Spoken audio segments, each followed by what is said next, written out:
Ladies and gentlemen, welcome to an independent speculator interview. I'm coming to you not quite live from the New Orleans Investment Conference 2019, and with me today is Peter Robb. He's the Assistant Deputy Mines Minister for British Columbia. And I think I just got that wrong, but close enough, so we'll go with it. No, you got it. All right.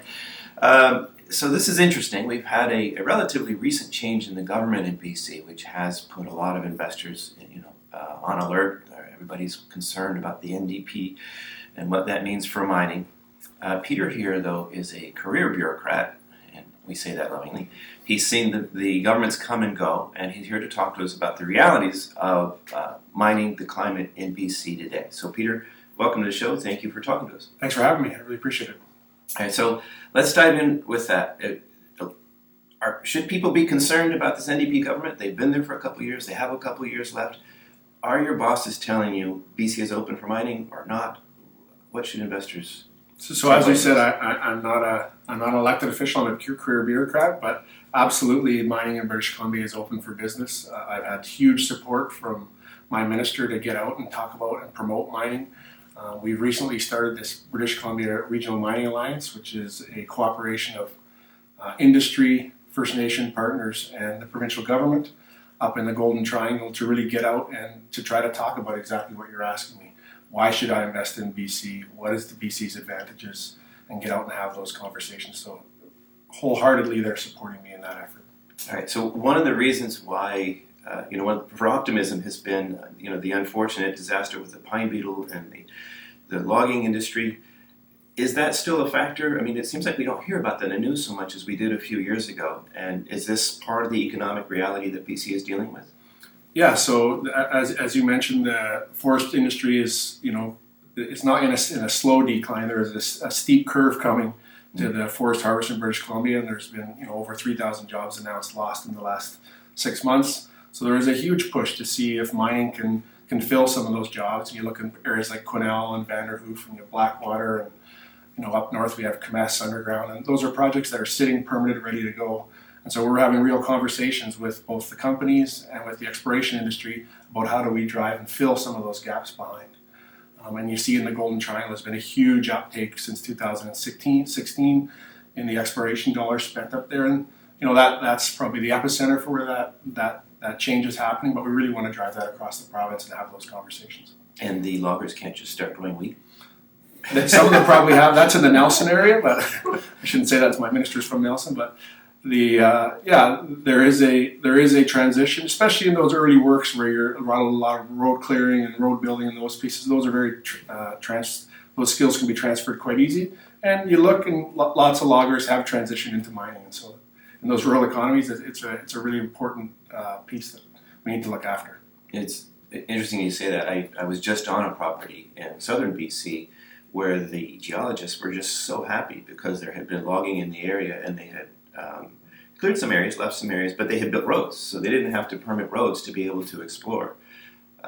It is an advantage we have. There is a lot of exploration roads available through logging, and so there's a constant dialogue within government about how to manage those roads to ensure the exploration industry is able to get out on the ground. So you mentioned before we sat down that before your current position, you were actually involved in the Native affairs. I'm not sure what the correct term is for that, dealing with the First Nations.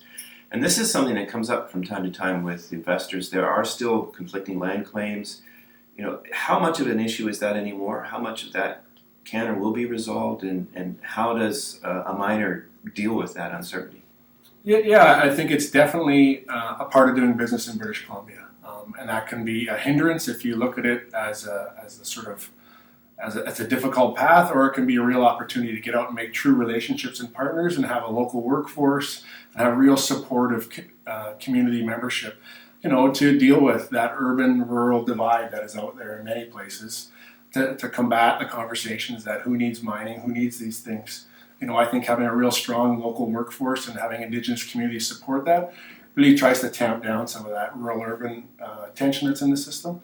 And absolutely, it is hard, honest work of engaging communities and sitting down and building that early dialogue. I think that's the big tension. If people feel that they're coming in late into the process, be them Aboriginal or non-Aboriginal, there's a stress in the system. And if people feel they understand it, early in and they're brought in saying, okay, here are the steps I'm going to take. First, I'd like to get out and drill some holes or pick up some rocks or do those things. It's that early dialogue that I found really diffuses the conversation. And over the years, the areas that are most impacted on mining or the most prospected ground, there is a real good understanding of what mining is. You look at the Tahltan Nation, who are here with us today, and the Golden Triangle, and the Nisga'a, who are part of our regional mining alliance. They have a really strong understanding and a background in what mining is, and they can have really engaged dialogue about what that development looks like. Some other nations around the province, they're coming up to speed, and that's the work you have to put in. But I believe once you put that work in, there's really strong relationships that can be made going forward. So I get that the local support is key, and if you have that, everything else is easier. I could even imagine a circumstance where there were conflicting claims, but if both the First Nations involved, or whatever the number was, agreed, then that wouldn't be a problem. It would only be a problem if there was conflicting claims and somebody really didn't want this project going forward. What would the procedure be then? So we have an obligation to consult and accommodate First Nations, so the government has that obligation. So we have to go out and do that work and engage and try to explain, as you said, and there are still conflicting issues. Government still has to make a decision on those permits, and so we have lots of scenarios where we can't get to a full collaborative decision, and we have to make decisions. And usually we can work through those. There's very few cases, and those are the ones that get highlighted. But there are very, very few cases where we don't come to a collaborative conclusion. And some of those, I was just down in a meeting downstairs, and everybody brings up the one or two small examples that happen in a province, but we have thousands of permits and notices of work and those things going through, and most of them go quite well. And there are some big ones out there that will take some work, but I believe that we've done a really good job, I think, of bringing First Nations into those conversations. We now have a revenue sharing program where we share our taxes that miners pay, and we share it with for local First Nations, and that's been a real turning point, a real economic impact. I think if you talk to Tahltan, the Ktunaxa in the southeast, where there's 5 operating coal mines, that's a real revenue generator for their language programs, for their health and wellness centers, for all these pieces that there is a gap between the Aboriginal and non-Aboriginal social indicators.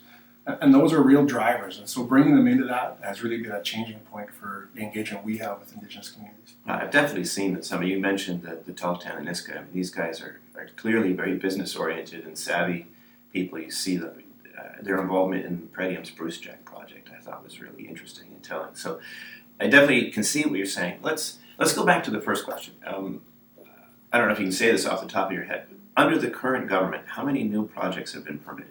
Do you have a number like that off the top of your head? I don't. So our most recent projects were permitted. Blackwater has its EA certificate. That was the most recent one. Comess EA certificate. That was another recent one. So those are 2 fully permitted projects that are sitting there waiting for construction. They're doing some project reviews. After that, Murray River, I think, was the last large coal mine.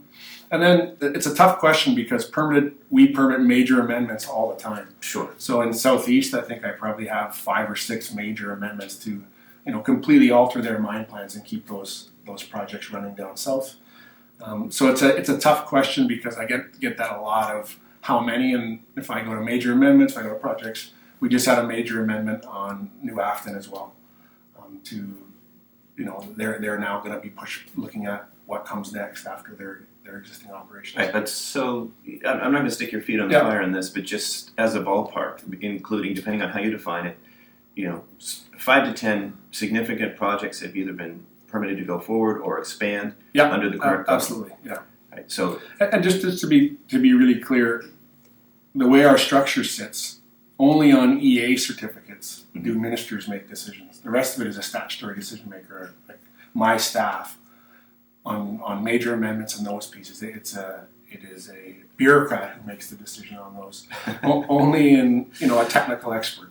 Only in the EA, which is the sort of should we build this project question, does a minister make a decision. The rest of them are all those pushed down. So all our exploration permits, all of those things are done by technical experts out of my office, not by ministers or politicians. And that's the system that really keeps it moving forward. Is I have technical reviewers that are asking questions about water intake, water discharge, location, those pieces, and they make it on a technical. Peter, you also mentioned off camera before we spoke that you have seen some changes coming from on top in the government, but you didn't interpret it as bad. Can you tell our audience, I mean, why is it that you're excited about mining in BC now? Well, here I am sitting, traveling around the globe to these investment conferences, trying to get out and talk about mining. This is a new experience for us as government, and that's clear direction through to get out and figure out how do we bring more investment into mining? How do we be a top mining jurisdiction? We're losing ground against Ontario over the last couple of years.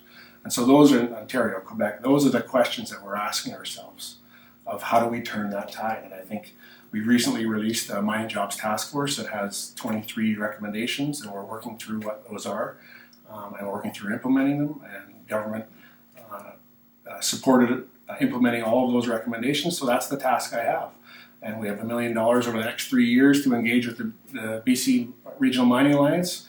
We have, I think, 3 of our colleagues from the Mining Alliance here at the Investment Forum right now, and that's the indication I'm getting, is to get out and figure out how do we bring those exploration dollars, and then how do we turn those exploration dollars into mines. And a good example for us that this is working is, we just had Newcrest buy Redcrest Mine, and we had Newmont invest in Galore Creek. Those are 2 big majors. Those are the things that give us an indication that something has changed. The dial has changed a bit. And so that's a good sign for us. That's in the last year and a half that's happened. So we look at that as a really positive indication that we're starting to do the right things. I still get a lot of questions downstairs about the myths of mining in BC, and that's why I'm here. Okay. All right. Well, fair enough. Thank you very much. Thank you.